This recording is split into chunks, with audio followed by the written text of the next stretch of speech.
my advice is to just never give up. If you've done the research to know that this is a good product that people would buy, and that, or even if it's not a consumer product, right? If it's a business that you know that people are going to use, or service that people need, just don't give up, because you never know. It might be the 10th time that you get knocked down, that you get back up again, that you turn that corner and really take off. So you just can't ever get back or let yourself stay down. You got to get back up and keep pushing forward with it.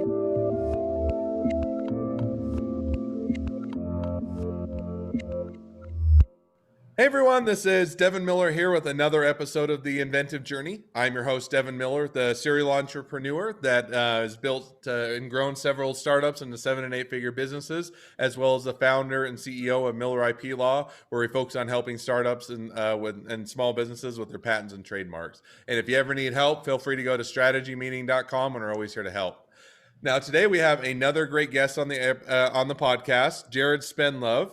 And so Jared, he started out his career thinking he was going to be a doctor, and has nothing to do with, or very little to do with being a doctor anymore. But he started out there, then decided he was going to switch. And so he actually, as an FYI, as a complete aside, he lives just in a city just nearby, or lived in South Ogden. If you know where I'm located, it's just about a 10 or 15 minute drive up. So we don't know each other before the podcast, but we do live by each other. So at least to have that in common. But he started his journey, decided he wasn't going to be a doctor, switched, I think it was, to mechanical engineering, and still had a bit of a medical device focus before kind of going through the rest of his career, doing some startups, doing some other businesses, and landing where he's at today. And he'll be able to give a little bit more about where he's at today, how he's doing a full-time job, doing a side hustle, all of those fun details. And with that much as an introduction, welcome onto the podcast, Jared. Thanks, Devin. I'm happy to be here. So I gave a really quick overview of a few details, but maybe step back and let's start back at kind of when you wanted to be a doctor all those years ago, and just talk through a little bit of your journey and have a good conversation. Yeah, so I grew up with this mindset of, I'm going to, be a doctor. And I had that ever since I was a teenager. And, I started working towards that, and got into college, and started talking to actual doctors and surgeons and realized, maybe this isn't the exact path that I thought it was going to be in the end. And so decided at that point, and I was going to school at Weber State University. A lot of my friends that were, taking the pre-med classes, they were majoring in microbiology and zoology. And I'm like, if this doesn't work out for me, I don't think I want to be a microbiologist or a zoologist. And so I was getting So now just a complete side. Remind me, what is zoology? Is that animals, or is it anything to do with the zoo, or what's zoology? I think I don't know. I don't know. That's what my question was. Legitimately, I've heard zoology. I just have no idea what they actually do. And if you're a zoologist and you're a listener, no offense to zoologists, maybe you can email me and let me know where or what a zoologist is. Yeah. So, I didn't know. And so I was like, I don't think that's what I want to major in, because if it doesn't work out, then I don't know what I'm going to do. And so I was majoring in mechanical engineering, and alongside doing all my pre-med classes. And, it just got to a point that I realized in my life that wasn't the exact direction I wanted to go. And so I did the research and tried to figure out, what do I want to do? I still want to stay in the medical field. And I loved engineering. I'd been, from a very young age, been very hands-on in building things, and, construction work, and just taking things apart and kind of working with my hands that way. And so I wanted to stay in that field, but, apply it to the medical field. So I transferred up to the University of Utah, and I got my degree in biomedical engineering. A lot of people hear that and probably, again, like zoology, don't know exactly what a biomedical engineer is. And so the way I describe it is I'm a mechanical engineer with an emphasis in medical devices. And so, started out at a startup company. There was 4 of us working there. And so I got to wear every single hat that you can in medical devices. I was R&D, I was manufacturing, I was quality, regulatory. And so it was kind of my first experience of learning how to drink from a fire hose. You right out of college, and suddenly you're slammed with all these projects, from designing devices that are simple cosmetic devices to neurosurgical devices. And so I got to see a wide range of how things worked, and I got to work. We were a contract engineering company, and so I got to work closely with the owners of those companies and the people who started them. And I got my first taste of what it means to be an entrepreneur, kind of at that point, from a sideline view. I wasn't the entrepreneur. I had no ownership in anything other than come to work each day and work hard and give my all to what I was putting into it. And I started seeing a lot of these companies that we worked for and designed medical devices for. And they, over the years, they a lot of them, their whole goal was to build up a product and a company that they could sell to larger companies, Johnson and Johnson and Merit Medical here in Utah, and lots of bigger companies, Boston Scientific. And so I saw these entrepreneurs come to us with an idea. We tried to turn that idea into reality, and then they turned that reality into a lot of money. And I thought to myself, this is great doing my job. I love what I'm doing, but you don't get the financial benefit as the entrepreneur does. And so that started getting my wheels turning in my head of, everybody's probably got an idea of, or the thought that, man, if I could just come up with one good idea, that would be great. And but before you dive into the big idea, you did take, I think you mentioned when we chatted a bit before, you were at the startup and you decided you ended up going to a big business for a while, but then you missed the impact. Is that right? So you did kind of have that stint of working for bigger businesses and deciding that wasn't for you. Is that right?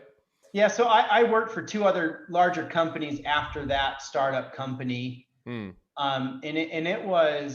it was good. I got great experience because large companies have resources that smaller companies don't. There's more people, there's more money, there's better equipment. And so I got to see the startup company, we weren't the manufacturers of anything either. So, we had to outsource everything. So I learned how to outsource and work with contract manufacturers. But at the larger companies where we actually did manufacturing, I got hands-on manufacturing experience that was great. And so, I feel like I got a well-rounded experience at the start of my career in medical devices, of the startup, the large companies, the R&D, the manufacturing, the quality engineering, a taste of everything. And it was, while I was at one of the larger companies, I had this thought of, let me take one step back.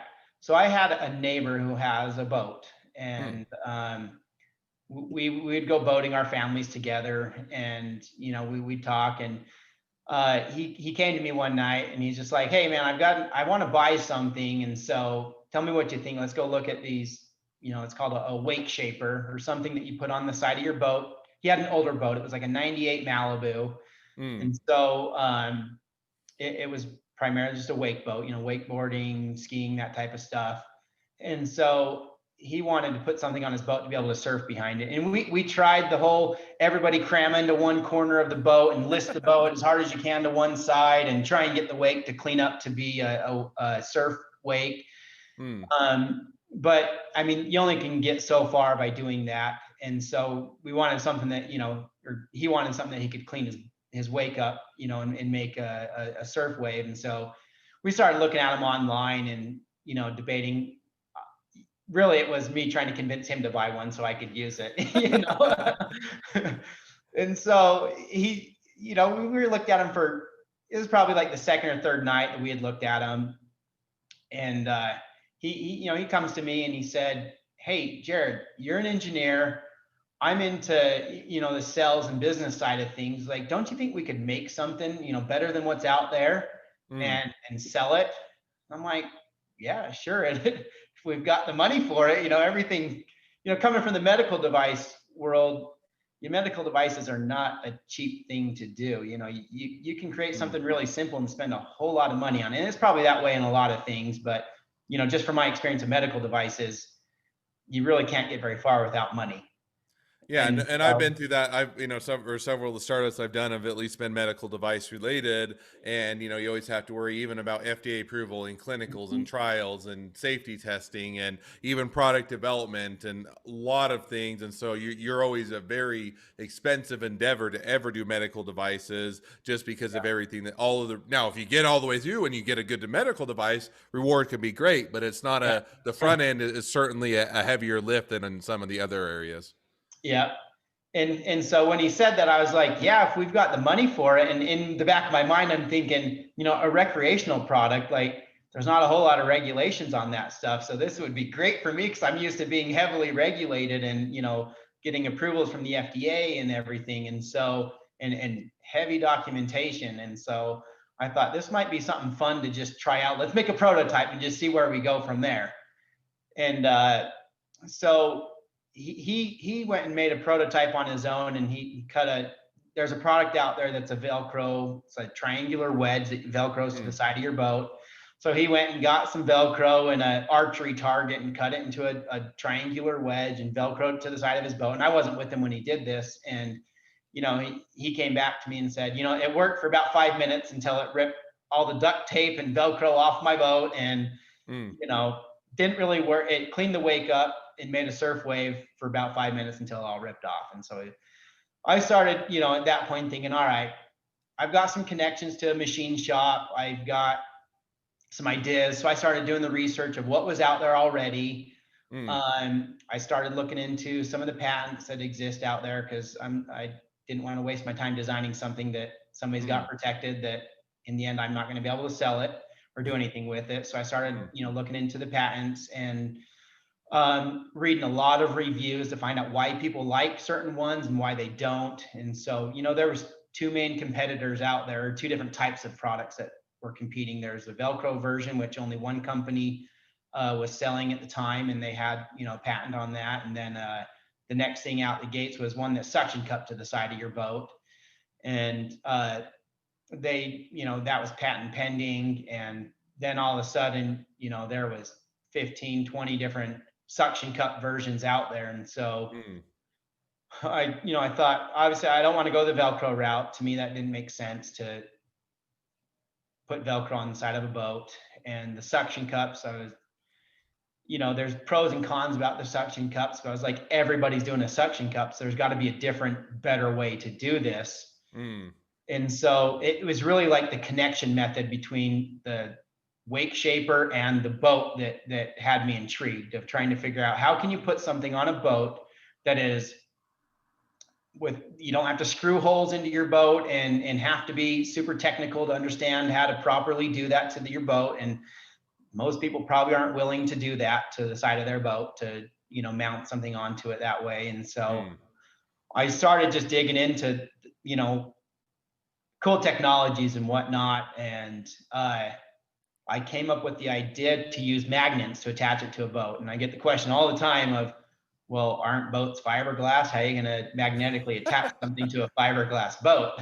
And so I created a really sleek, narrow strip that would stick to your boat with a double-sided tape. And that was a lot of trial and error to find a tape that would withstand the forces, that was waterproof, that you're pushing on it when you're driving through the water, you're pushing on it with hundreds of pounds of force. And so it has to stick really well. But at the same time, I'm like, again, I'm in that situation of, do people really want to put something on their boat that's semi-permanent without the ability to take it off? So I need to find something that stays on all the time when you want it on there, but will come off if you want it off. Which is a hard thing to do. So now you go through, so you have the idea, you said, okay, we're going to do the research. We figure out what works, what doesn't work, lots of R&D, trial and error, figuring it out. And let's say, so you finally, at some point you reach the point where, hey, we've got at least our initial product, or we've got our initial thing, and I think when you talked a little bit before, you did a little bit of patenting and trademarks, getting all that squared away. When you did all that, so you finally, all of that behind you, and you launched a company. How did the company launch go? Did it sell like hotcakes and everybody wanted one and you were a millionaire overnight? Was it ups and downs? Was it all downs and it crashed and burned and it never took off? Or how did the launch go as you got past the initial, figuring out what to make and making it to actually launching the company? Yeah, so my business partner actually just prior to us launching into our production runs, he went another direction. He started a restaurant, and so um, he went and did that, and he's been very successful at that. And so if you're in the South Weaver area, check out Burley Burger. It's awesome burgers and fries. But so I kind of took this on myself. So I lost my sales partner. I was an engineer, or I am an engineer, and I don't have sales experience. So I was off to a little bit of a rocky start trying to sell this. I made a limited small run of product and thought, man, I don't really know how to sell this. I've got product now that I think is awesome, and I've given away a handful of them for free and had people test them and gotten really good feedback, but I don't know how to sell this. And so I just started thinking like, all right, well, maybe Instagram and Facebook could be a starting point for me because I don't really know what to do. So let's create Instagram and Facebook pages. And that first year, it was just a little bit of marketing on Instagram and Facebook, and I didn't really sell a whole lot, and it was hard. And I remember, so I started selling probably in May, and May went by, and I'd set up an online shop, and May went by, no sales. Then June goes by, no sales. I'm just like, oh man, this is like, I'm stressing out. I dumped a bunch of money into this, and I'm not selling anything. I don't know what to do. And that first sale came through in July, and I thought, like, man, I was so excited. Like, it was really silly how excited I was over one sale, but I was so excited. I'm like, okay, maybe I can do this. I felt trodden down after a couple months of nothing happening, but again, knowing I haven't really spent a whole lot of money trying to market or sell this. And I got that first sell, and then after that, it was every couple of weeks I'd get another sell. And so I'm like, all right, I can do this. This isn't my full-time job. This is kind of like, I wanted to see if it worked, if I could come up with an idea and sell it. And so first year, it was pretty rough. I spent way more money than I made. And then year two, things started to pick up. I hired somebody to run a Google Ads platform, and that started to pay off for me. When I say pay off, I was breaking even. Whatever I put into Google Ads, I was getting back out of it in sales.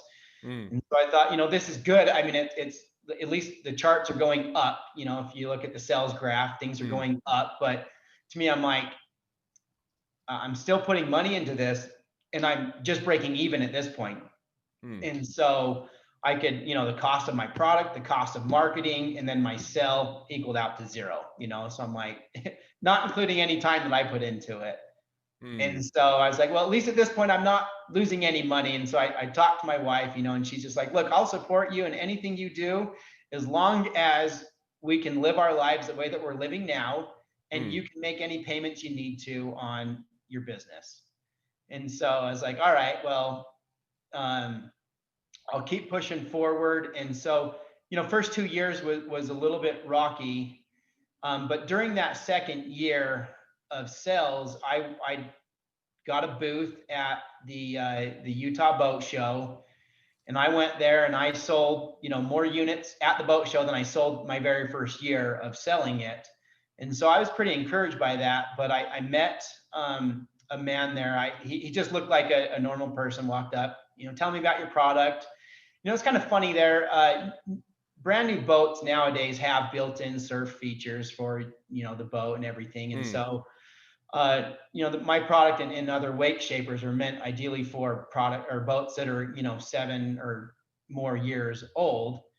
And it does help some of them that are new, that don't have the best surf systems in them. It still helps those, definitely, but the primary target is people that have boats older than 7 years. Sure. And That makes sense. You're saying, hey, yeah, I got an old boat. I don't want to have to go buy a brand new boat or spend 30, 40, 50, $100,000 or whatever the cost of the boat is just to do wake or, to do wake surfing. So yeah, how can we modify it so I can keep using the boat that I've already invested a lot in without having to or go buy a brand new one? yeah, exactly. And I had, a lot of people would walk by and I'd start, I'd be like, hey, you guys interested in surfing? Like, come check out my product. And, you'd get this smirk on people's faces and you knew instantly they were going to tell you, I have a brand new boat. There's just that look in their eyes that, I was all excited and gung ho about, hey, I got somebody to listen to me. And then it's, this nice smile. And I'm just thinking in my mind, they're going to tell me they have a brand new boat and they don't need my product. And that would come out of their mouths. And so this man came up and talked to me, tell me about it. And he had this smirk on his face. I'm just like, all right, I'll go through my pitch, but in the end, you're going to tell me you have this brand new boat. You think it's a great idea. And if you have an old boat, you'd buy it. But well, it turns out at the end of our conversation, he goes, well, I'm the vice president of sales for HO Sports and Hyperlight. And if you're into boating, those names. I mean, they make everything from skis to surfboards, wakeboards, boots, life jacket, everything, inflatables. And so, he said, would you be open to a distribution agreement? Because I have a sister company that is looking for another product to put in their portfolio. And I think this would fit right along with them. And so, you can just imagine, I mean, I'm a pretty personal person. I get excited really easy. I mean, he's talking to me. I'm just like thinking in my mind, like, Jared, calm down. Just have a normal conversation with this person. Don't freak out. And so I told him, yeah, I'm of definitely. course. I'll accept anything that I can make money off of at this point. Yeah, exactly. So I'm like, I'm definitely open to that. And so I gave him a brief history of my background. I put a lot of heart and soul into this product, but I'm an engineer and I definitely could use a good sales channel. So, let's talk. And so, he said, I think one of the things you mentioned, so, just to fast forward just a bit, and when we chatted before, so you landed the deal, you were excited, and then, but I think that what you mentioned is that they were wanting to find a cheaper way to manufacture. Is that right? Or you needed to drive the cost down? Yeah. Because, when you go from me trying to sell it direct to consumer, it's one thing, but when you go from having to outsource some of the manufacturing to, the manufacturer makes money, I make money, you sell it to a distributor who sells it to a retail store or a boat dealership who then sells it to the consumer. There's a lot of people in that line that have to make money off this to make it work. And so, you start seeing, okay, what's the sales price? And you backtrack of, your boat dealers are going to want X% of revenue off of this, and distributor is going to want about this. And so what's left for me wasn't a whole lot. And so I decided, I got to find a better way or a cheaper way to make this. So I pursued that avenue, and it was a long path. I had to reformulate a new material because I was using it's not plastic injection molded part or a rotational molded, which, those are simple, easy ways to produce products. I was doing a polyurethane foam molding. And so polyurethane is super temperamental. I've learned a whole lot over the last, few years of doing this, a lot more than I ever wanted to know about polyurethane, and how temperamental it is to temperature, to humidity, to everything. And so, in order to go with a new manufacturer that was going to, be a better price for me, I had to reformulate a new material. So I had to go find a manufacturer of foam that could come up with a new material for me. And I spent, a bunch of money trying to come up with a new foam, bought a bunch of foam, passed it on to the manufacturer. They started, and I just wasn't completely satisfied with the quality of the product. There's just polyurethane foam. It creates air to expand and grow, and you trap air in your molds. And so you have to find the best ways to get the air out of the molds. And so, and I think that you said, now you had the quality issue and you ended up losing, I think it was a decent amount of money because you ended up having to pull the product. Is that right? Yeah. So I wasn't happy with it. The distributor wasn't happy with it. And I ran through a lot of hundreds of units that I had to pay the manufacturer for. But in the end, I got it all back and I threw it all in my garbage. I mean, every And bit of. that's got to be a bit of an ouch in the sense that, you don't the business isn't making tons of money. You have the prospect, and then one, you have products that's not quality, so the distributor, the deals that you have, they're not going to want to do it. Two, you have to eat the cost because you can't do anything with the product, and so I'm sure it's a bit of a setback. One is going to delay time frames or even sour the relationship, Yeah. and two, it's going to cost a lot of out of pocket. So as you have that, now you're dealing with the throwing the product away, having to start over. Taking us, I think when you started, that wasn't too long ago that you had to start over, and then Yeah. you went back to the original manufacturer and did that, got the quality, and I think it was just this last summer that you got the quality back, kind of went back to the original manufacturer and started really selling again with the high quality product. Is that right?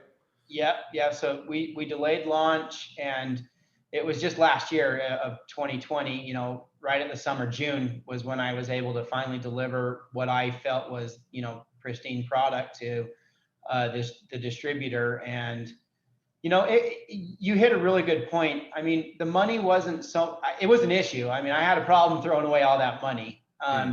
But that wasn't what was on my mind. It was the relationship, that I was really worried about.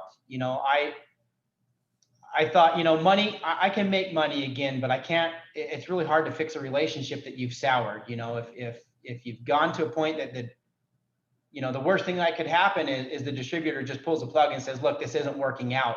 Hmm. You didn't fill your end of the agreement. If we don't have to fill our end of the agreement and we walked away from this, and not only did I just lose money, I just lost my only best customer, and so Yeah, and a lot that, of times it's kind of, the first impression is the lasting impression. And a lot of yeah, times you get one shot, and if you don't make it that shot, they're going to move on to the next, shiny object, so to speak, or the next thing that they're going to try and sell. So yeah. now, so you started out back in June 2020, were able to rekindle that relationship, reinvigorate it, keep it going. Do you have to start over? How did that go? Yeah, so luckily, so my distributor is Fat Sack, and so we co-branded the product, and I'm forever grateful for them. I've learned a lot working with them, and they have been super patient with this whole process Hmm. of the issues we had at the beginning and to today. They've been super patient with me and my company, and which has been great. I flew out there when we were having all these issues. I flew out there, and this is just before, I mean, just as COVID kind of was really hitting hard around the US. And so I remember flying, not really knowing too much about what COVID was going on, and Hmm. I get to the airport and there's like nobody there. And so I'm like, get to the hotel, and they're just like, well, our restaurant's still open, but there's not a whole lot open around us. And so I was like, wow, this is crazy. I mean, this is a total new experience for me. So I went and met with them, and talked to them face to face, came back, made a new plan, went with the original manufacturer who produced great product for me. And so fast forward to today. um, I think that the relationship has definitely strengthened, and our confidence in each other has strengthened, and it's been great so far. And they're still, trying to make something repeatedly over and over and over again. There's always challenges in manufacturing. There's Hmm. always, something that you have to deal with. I mean, I've been doing this for a while, not just my own company, but I work for a startup company again right now in medical devices as my full-time job. And I mean, just every area of manufacturing, it's really hard to just turn the lights on and things produce perfectly and you get good product every single time. It's still a struggle. Hmm. Um, and but I'm to the point now that I've been able to hire a couple employees to work directly, at my house. I built a pretty large shed in my backyard, and I mean, it's probably a shed, but I like to call it my workshop. Hmm.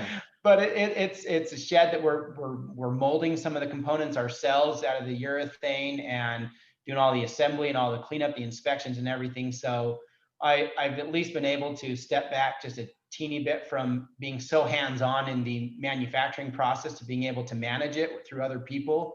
Hmm. But then again, doing the quality inspections and everything myself, just to make sure that this is my name going out on this. It's not just a company name to me. I mean, this is Jared Spendlove's product going out there that I'm really proud of, and put everything I could into it. And so um So no, and I think that's a fun journey, and it's cool that, hey, you had had to pull things back. You had the manufacturing issues. You learned the lesson, but it didn't kill the company. You're able to reinvigorate it, get it going, fix the issues, and kind of be able to. And I think that that's one of the, the differences between, what a lot of people call entrepreneur versus an entrepreneur, in the sense that if, entrepreneur, the first time they hit a hiccup or a hard, hard spot or something else, they give up because they don't have the wherewithal, versus if you really want to make something successful, you have to be willing to pivot, adjust, and take some of those down days or down months or down years in order to make us a success. So, well, Yeah. as we wrap up the podcast, because we always have way more things that I want to talk about than we ever have time to talk about. But as we are reaching the end of the podcast, I am going to jump to the last or two questions I always ask at the end of the podcast. So the first question I always ask is, along your journey, what was the worst business decision you ever made, and what did you learn from it? So that would definitely have to be my decision to try and make a little bit more money and sacrifice some of the quality. It just, I mean, what I learned from that was that, like I said, relationships are the most important thing. That the money comes and goes, but the relationships you make with people can lead to more and more in life. Mm, And so I I risked a relationship over a financial gain, and it was, and we weren't talking a lot of money as far as financial gains and losses and everything, because in the end it's not that mattered to me. mm, But making that decision to try and I wouldn't say take a shortcut, because it wasn't taking a shortcut, because it was a good process, but it just wasn't right for this product. mm. um, and so I should have given myself more time to investigate, to make sure that it was the right thing to do. And I probably should have pulled the plug before I did.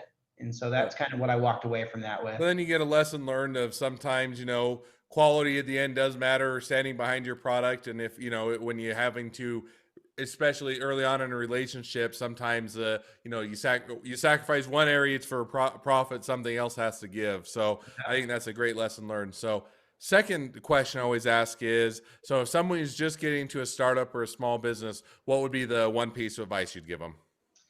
You know, there, and you kind of hit on this. There are so many ups and downs in a business that you get knocked down so many times that it would be really easy. I mean, even right now, I mean, I've put so much money into this that I haven't made out of it yet. Mm, It'd be easy just to be like, you know what, this isn't working out, and walk away from it. But my advice is to just never give up. If you've done the research to know that this is a good product that people would buy, and that, or even if it's not a consumer product, right? If it's a business that that people are going to use, or service that people need, just don't give up, because mm. you never know. It might be the 10th time that you get knocked down, that you get back up again, that you turn that corner and really take off. Mm. So you just can't ever get back or let yourself stay down. You got to get back up and keep pushing forward with it.